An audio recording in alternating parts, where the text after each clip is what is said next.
July 27, 2025. Sa mga hanggang ngayon, nagtatanong kung nakauwi ba kami dito sa amin sa Navotas. So ito yung situation namin. Gusto lang namin sa inyong i-share para kahit papaano, una, malaman nyo na safe kami. Pangalawa, para lang din kahit papaano mabigyan namin kayo ng glimpse kung ano ba yung mga kinakaharap ng mga taga Navotas, lalo na rito sa barangay namin sa Tansa during mga ganitong panahon kapag kami mga bagyo, ganyan, or habagat season. But before yon, gusto lang muna namin sa inyong i-share kung paano ba tayo from the airport nakauwi dito sa amin sa Navotas. Hi! Guys, update! Today is July 26. Nakauwi na tayo ng Manila. Kesa mapanood nyo pa sa TV Patrol at saka sa GMA, sa amin nyo napanoorin. Tara na! Magbabangka tayo, guys. Going sa bahay namin.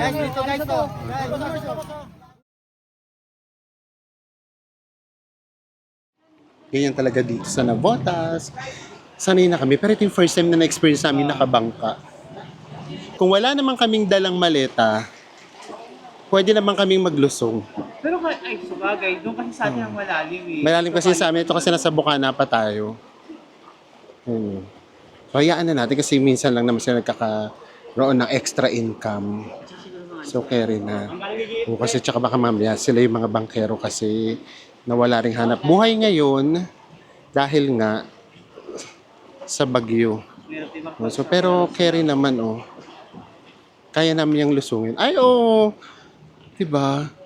Pakiramdam ko tuloy nasa floating market tayo ng Thailand eh. Diba? Ang laking bangka nito Ang laki. So ito yung mga kailangan namin pagdaanan kapag nagta-travel tayo. At saka di ba kanina ito yung worries natin kung makakauwi ba tayo ng bahay. Tayo. Pinilit namin talagang makauwi kasi nga kawawa din naman yung mga kapatid na Enzo. Sila yung nag-aalaga kay Dos. Baka tsaka si Dos, baka nagtataka na siya. At saka sila din yung nag-asikaso ng gamit natin. Yung lugar namin, lahat tuloy bigla kami naging overwater bungalow. Diba? Mga taga Navotas, kaya natin to. Actually kami na lang yung baha. Kasi nga, dahil dun sa nagibang pader, yung wall, yung river wall. Ano ba? Flood wall! Grabe, alam nyo lahat tuloy halos ng mga negosyo dito. Sarado. Yung bakod, sarado. Mag-iisang linggo na. Pang 5 days na. Kanina daw, hanggang bewang yung tubig. So ngayon mas mababa na. Pero bukas lalaki na naman. So yun nga. Yung tricycle kasi hindi naaabot sa amin. Hanggang dito lang yan for sure. Kasi ito, mas malalim dito. Tingnan nyo nga, meron ditong barko. Yung barko, napakinabangan na yung barko dito. Lumutang ng barko. Grabe. Ayan, nabigyan namin kayo ng glimpse sa mga pinagdadaanan namin kapag bumabagyo dito sa lugar namin sa Tanza, Navotas. Nalala ko di ba po si Babansa tayo? Pag nasa bangka tayo or barko, pag meron nga tayo nakakasalbong kumakoy tayo. Hello po! Diba? Bigla ko niya kumakoy. Pabigyan niya. Grabe Para tuloy kaming mga naging ghost town, no? Buti na lang, sa totoo lang, yung mga taga Navotas, kahit paano, sanay na kami sa ganito. Yung mga bata rito kapag kabaha, nag-aano na lang sila, naglalaro, lumalangoy. Hindi nila alintana yung panganib ng baha. Papasok na tayo dito sa pinaka-area namin. Ito, mas malalim na yung tubig dito. Tapos lahat to, establishments to kaya lang, lahat sarado. Ano ba yun? Ito. Papasok na tayo sa area natin. Hello na. Hello! Diba? Sabi sa'yo, happy lang sila dito. Ayan. Hi, Hello po! Ingat po! Ingat po! Tuloy ang buhay. But, not because sanay na kaming mga nabotenyo sa baha. It means okay lang sa amin. Of course not. ano lang talaga, nakasanayan lang namin na ganito. Pero syempre, we're still hoping and praying na mas magiging okay yung lahat. Diba? Ayan, ito mga looban pa to. Yung location namin kahit papaano, kumbaga, nasa road tayo. Uy. Yung mga nasa Eskinita, grabe. Mas lalong lubog sila sa baha. Tapos tignan niyo yung mga motor, oh. So, ang problema namin ngayon, yung motor natin, kailangan nating ipagawa kasi lumubog na talaga sa baha. Kanya-kanyang diskarte na lang, oh. Yung e-trike, oh. Ayan. Talagang buong experience pinakita namin sa inyo, ha? Pati pa uwi. Ang aming simbahan, lubog din. Ayan, pre. Ayan, pre. Kailangan. Kami dito naninirahan.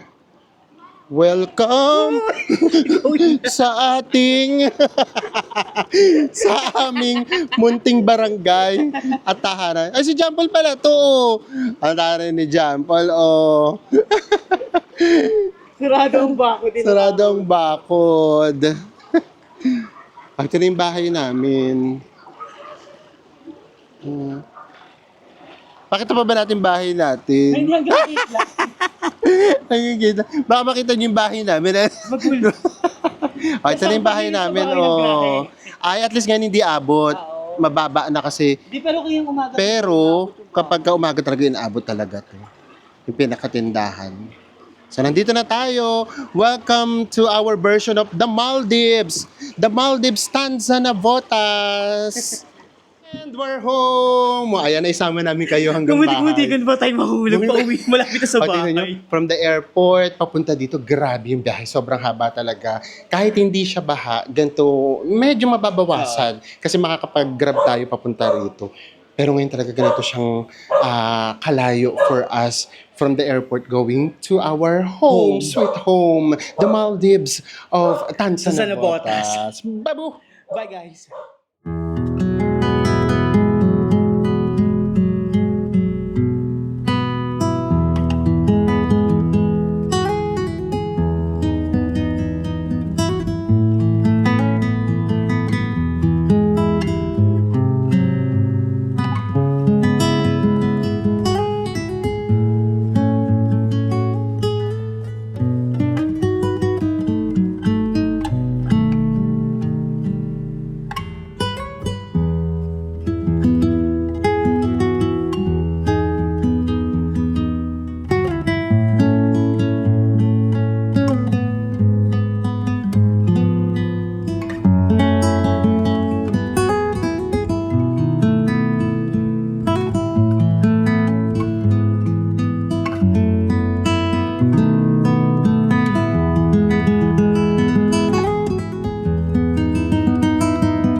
Na kinakaharap ng mga kabarangay natin. Hello po! Hello po! Ingat po kayo! O, ayan. Na kinakaharap nila, di ba? Kailangan pa rin talagang maghanap buhay. And then marami na nagtatanong kung mag-open na daw ba yung bakod. Kasi syempre, by this time, magwa 1 week na. Baka wala na rin sila halos nakakain, puro mga noodles, ganyan. Diba? So ayan, kahit pa paano napakita namin sa inyo yung buhay namin dito sa Tanza Navotas. So usually naman ito talaga yung kinakaharap namin. First time lang namin siya sa inyo ipinakita.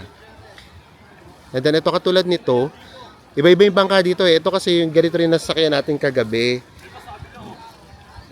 Naglalakad, yung parang bangkero. Pero, merong nagsasagwan. Ayun, katulad nito. Meron siyang sagwan. So, hindi nila kailangang maglusong. Ayan. Oh guys, so Shopee! Pati si Shopee, oh. Grabe, no? Saludo tayo sa mga nagdi-deliver ng ganitong panahon. Diba? Ang daming parcel. So, ayun yung situation sa amin dito sa Tansa Navotas. And then, etong school, naging ano muna siya, evacuation center muna siya.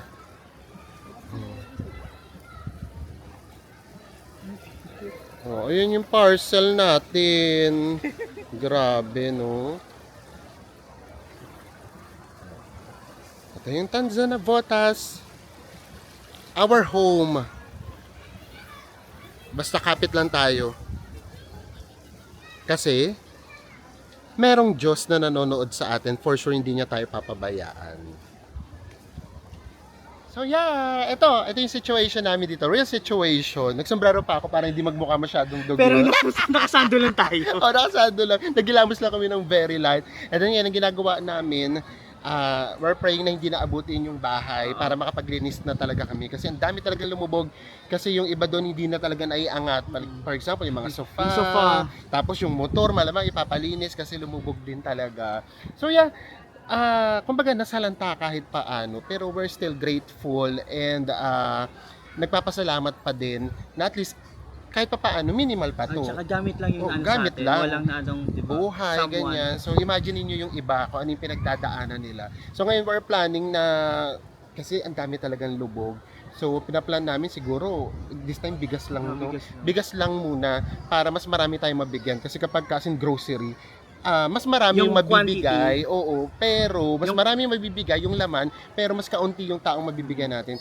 Importante may maipang saing lang muna. So, yun yung plano natin. So, sa mga kababayan natin na dumadanas ng katulad na nararanasan namin dito sa Tansa, kapit lang.